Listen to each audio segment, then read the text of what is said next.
अस्सलाम वालेकुम नाजरीन, मैं हूं डॉक्टर आतिफ अशरफ। जैसा कि आप लोग जानते हैं कि कराची के इलाके कारसाज में एक अमीर ज़ादी ने इंतहाई तेज़ रफ्तारी लापरवाही से जाते हुए एक 62 साला बाप को उसकी बेटी 23 साला बेटी समेत कुचल कर हलाक कर दिया।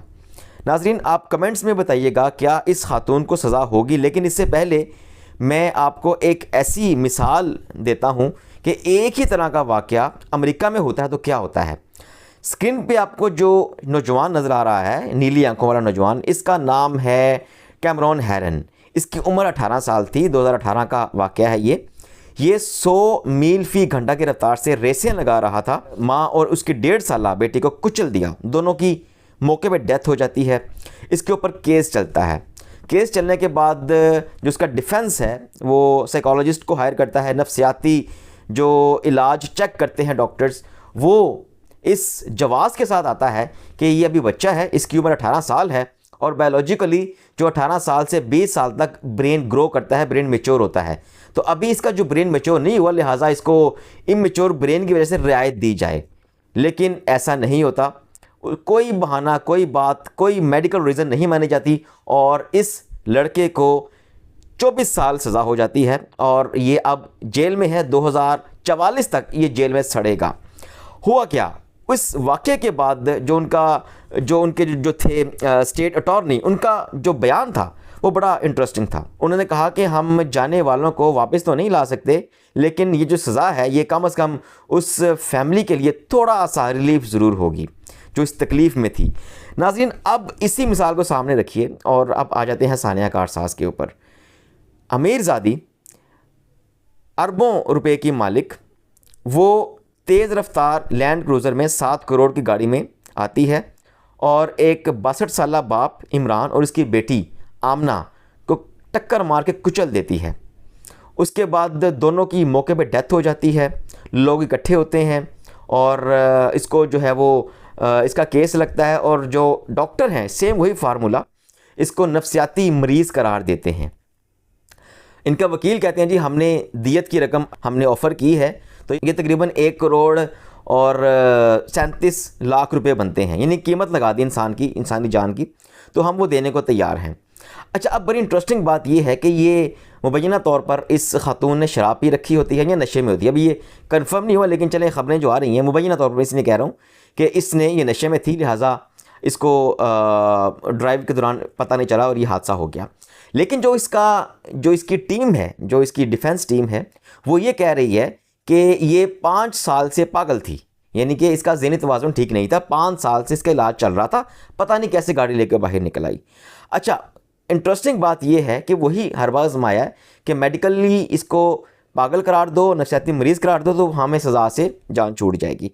लेकिन हुआ क्या, हुआ ये कि ये पिछले अगर 5 साल से पागल थी और ये तकरीबन जिस एनर्जी ग्रुप से ताल्लुक़ है इस खातून का, गुल अहमद एनर्जी ग्रुप से इसका ताल्लुक़ है, जो कि बहुत सारी इसकी और कंपनीज़ हैं।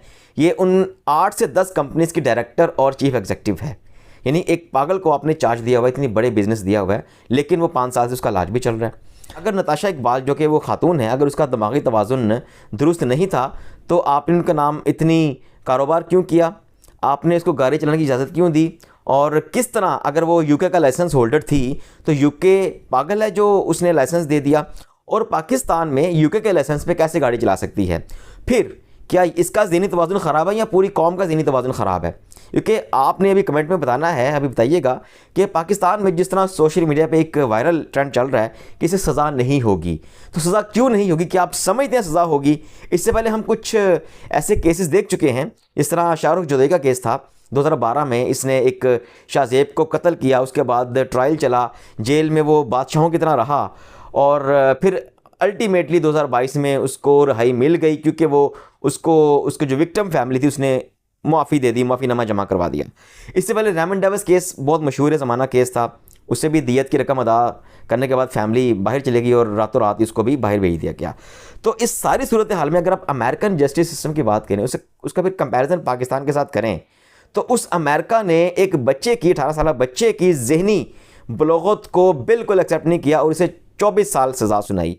और यहाँ तो खातून कारोबार चला रही हैं। यहाँ अमेरिकन जो कैमरॉन हेरन था उसको भी ऑफ़र की थी उनकी फैमिली ने कि हम अपना घर बेच के आपको पेमेंट के लिए तैयार हैं, माफ़ कर दें। लेकिन घर बेच के पेमेंट करने को भी उस फैमिली ने, विक्टिम फैमिली ने एक्सेप्ट नहीं किया। अल्टीमेटली इसको सज़ा हुई।